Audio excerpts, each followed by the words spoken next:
Hey guys, how are you all? स्वागत है आप सभी का टॉपर्स टॉक विद अनअकैडमी के अंदर। आज जो शख्सियत हमारे सामने मौजूद है वो है दौलत सिंह जी। वर्तमान में ये माइनिंग डिपार्टमेंट अजमेर के अंदर कार्यरत है और इन्होंने आरएसएम एसएसबी एलडीसी का जो एग्जाम हुआ था उसके अंदर पूरे राजस्थान में 491वीं रैंक हासिल की है। बहुत ही अच्छा प्रदर्शन था इनका। आइए मिलते हैं दौलत सिंह जी से और जानते हैं कि कैसा बैकग्राउंड रहा है इनका, कहाँ से ये बिलोंग करते हैं और पारिवारिक परिदृश्य कैसा है, एजुकेशन का बैकग्राउंड कैसा है, माहौल कैसा है परिवार के अंदर, कौन-कौन पढ़ने वाले हैं, इनका आगे लक्ष्य क्या है और कुछ बातें जो दौलत सिंह जी हमको बताएँगे। दौलत सिंह जी बताइए अपने बारे में कुछ, कहाँ से बिलॉन्ग करते हैं, कैसा परिदृश्य है सब कुछ?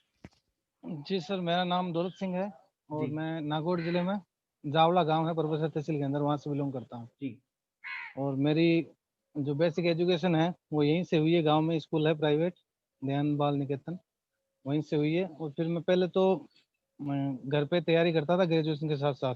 ग्रेजुएशन मैंने कुचामन से की थी, जी, प्राइवेट कॉलेज से जी, बीएससी की हुई है। तो साथ साथ नॉर्मल तैयारी करता था, उतनी तैयारी नहीं हो पाती थी। हुँ, मतलब उस टाइम इतनी वैल्यू देते नहीं थे कि भाई जॉब के पीछे भागने की जितनी वो नौबत आई नहीं थी। ठीक है।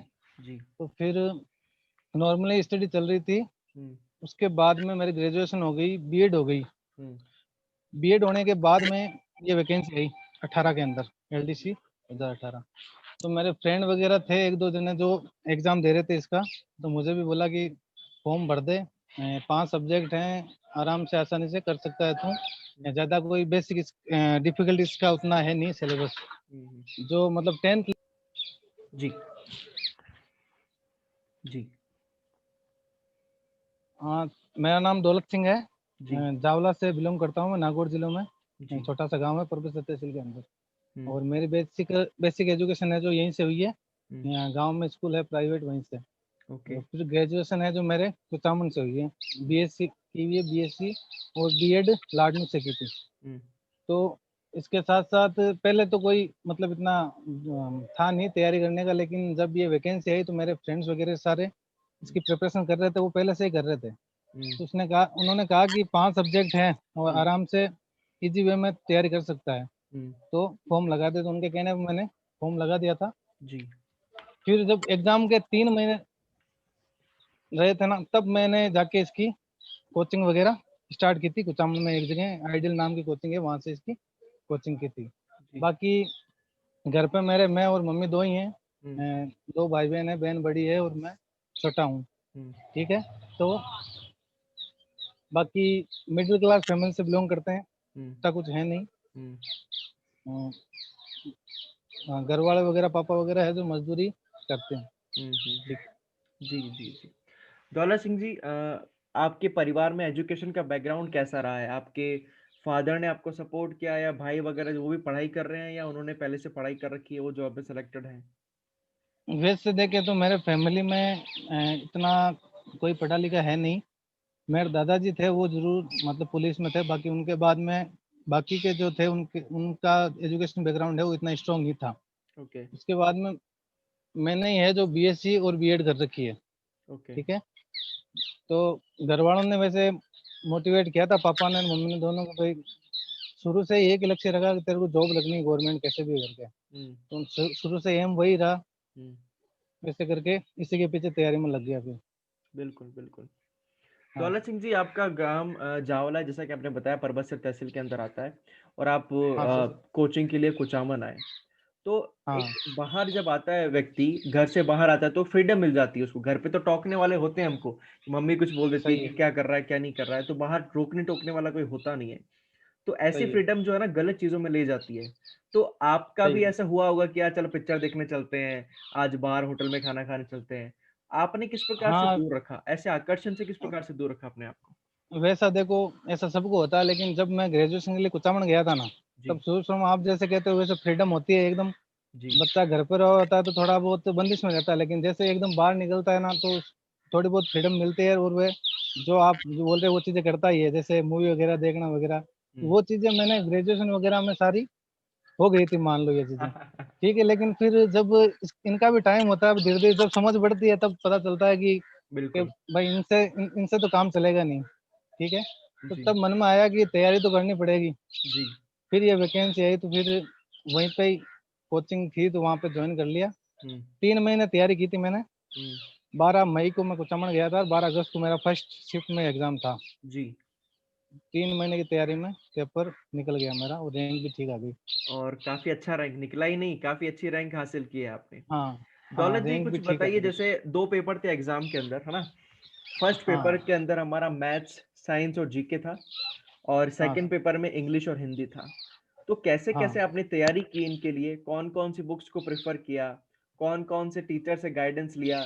या ऑनलाइन स्टडी की, ऑफलाइन की, क्या क्या किया आपने, कुछ बताइए। बेसिकली मैंने आपको बताया एक आइडियल कोचिंग थी वो चलती थी मेरे जी वहाँ पे।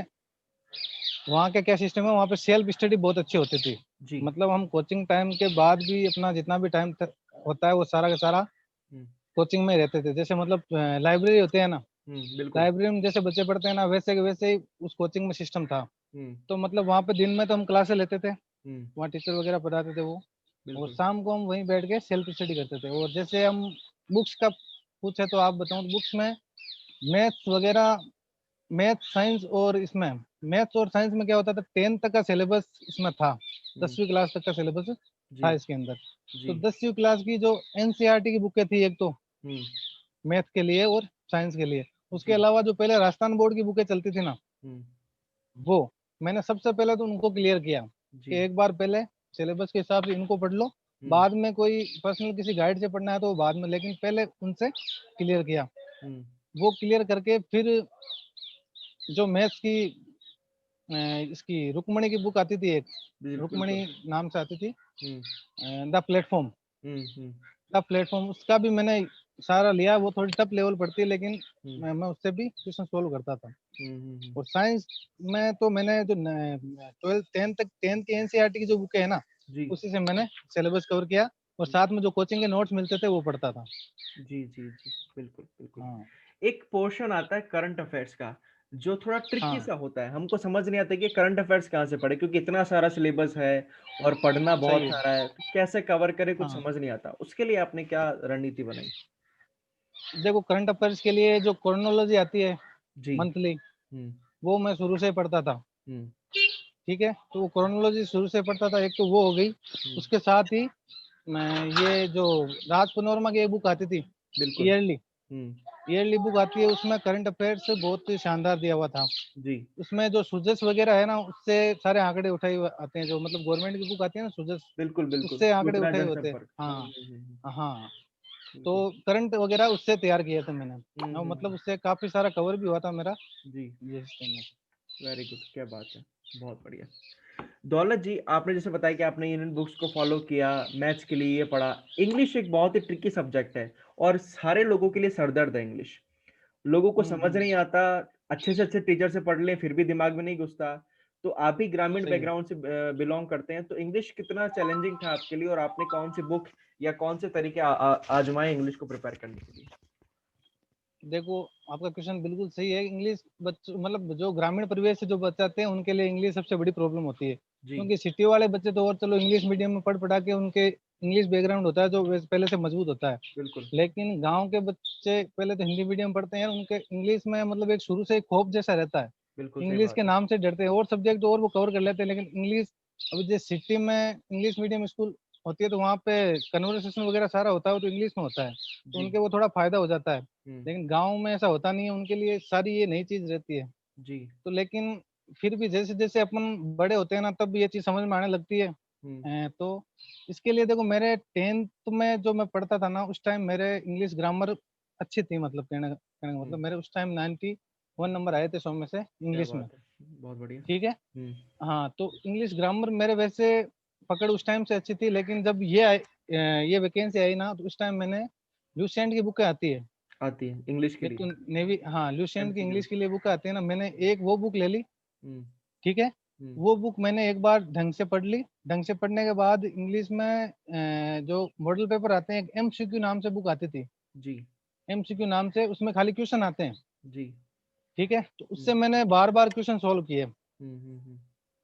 तो उसके क्वेश्चन मेन तो, अगर अपन जितना मॉडल पेपर सॉल्व करते हैं ना कंपटीशन में, बिल्कुल बिल्कुल। उतना ज़्यादा फायदा होता है। सही तो बात है। मैंने वो एमसीक्यू से जो मॉडल पेपर है, और मेरे कोचिंग में मिलते थे हमें, हम्म वीकली टेस्ट होते थे, वहां से जितने भी मॉडल पेपर है वो सारे इकट्ठे किए हुए थे, उनको उनको सोल्व किया, तो उससे मेरा इंग्लिश का पेपर भी अच्छा हो गया। हिंदी और इंग्लिश में मेरे 83% थे दोनों को मिला के। क्या बात है, बहुत बढ़िया बहुत बढ़िया। ओवरऑल कितने मार्क्स आए आपके दोनों ओवरऑल पेपर? मेरे 236 पॉइंट समथिंग थे। फर्स्ट पेपर में कितने थे? फर्स्ट पेपर में मतलब 59 या 60% थे, सेकंड नहीं, में 83 के लगभग थे। मतलब फर्स्ट जो सेक्शन था उसको मिला के, टाइपिंग को छोड़ के 200 में से टाइपिंग को कितने थे? छोड़ के, अच्छा 200 में से मेरे नंबर थे 100 142 नंबर थे ओके, वेरी गुड, बहुत बढ़िया। टोटल। हाँ हाँ और टाइपिंग में आपके अच्छे नंबर आ गए, इस वजह से आपकी अच्छी रैंकिंग हाँ आई। बहुत बढ़िया बहुत। हाँ, टाइपिंग में 94 नंबर थे मेरे। जी जी जी। अभी वर्तमान हाँ में आप माइनिंग डिपार्टमेंट अजमेर में कार्यरत हैं। कैसा लग रहा है आपको हाँ, काम करके? कुछ नया एक्सपीरियंसेस होंगे, नए लोगों से मिले होंगे, नया अनुभव होगा, कैसा लग रहा है? नहीं सर, बिल्कुल एक तरह से रेपुटेशन ही बदल जाती है, पूरी चेंज हो जाती है। जैसे बिल्कुल पहले होता बिल्कुल। था ना, उससे जी, ज्यादा मतलब आदमी को देखने का नजरिया बदल जाता है उससे। सम्मान सम्मान की नजर से देखते हैं लोग। हाँ, मान सम्मान की नजर से देखते हैं। जी जैसे पहले इतना कोई मतलब, चलो ठीक है नॉर्मल वाली बात है, लेकिन जॉब लगने के बाद वो कहते हैं ना, आदमी का देखने का नजरिया बदल जाता है। बिल्कुल वो बिल्कुल चीज है। बिल्कुल हाँ बिल्कुल। बहुत मजा आया दौलत जी आपसे बात करके। और बहुत ही हाँ चीयरफुल व्यक्ति हैं, बहुत ही चैरिस्मेटिक व्यक्ति ऑल्सो हैं, जो हाँ लोगों को अट्रैक्ट करते हैं अपनी तरफ। एक पॉजिटिविटी है आपके स्माइल के अंदर, आपके बोलने के लहजे में, बिल्कुल। तरीके में। बहुत बहुत धन्यवाद दौलत जी, आप हमसे रूबरू हुए, अपना कीमती वक्त हमसे साझा किया, बहुत बहुत धन्यवाद आपको। अगले चरण में हम जानेंगे दौलत जैसे कि एग्जाम का पैटर्न किस प्रकार का रहता है, टाइपिंग कैसे तैयारी की इन्होंने, और सब्जेक्ट्स की तैयारी कैसे की, और अन्य कुछ पहलू जो एग्जाम के लिए महत्वपूर्ण है, वो हम जानेंगे दौलत जी से। तब तक के लिए धन्यवाद सभी दर्शकों को, धन्यवाद दौलत जी आपको भी, और धन्यवाद आपके वक्त के लिए जो आपने हमसे साझा किया। बहुत बहुत धन्यवाद। जी सर, थैंक यू।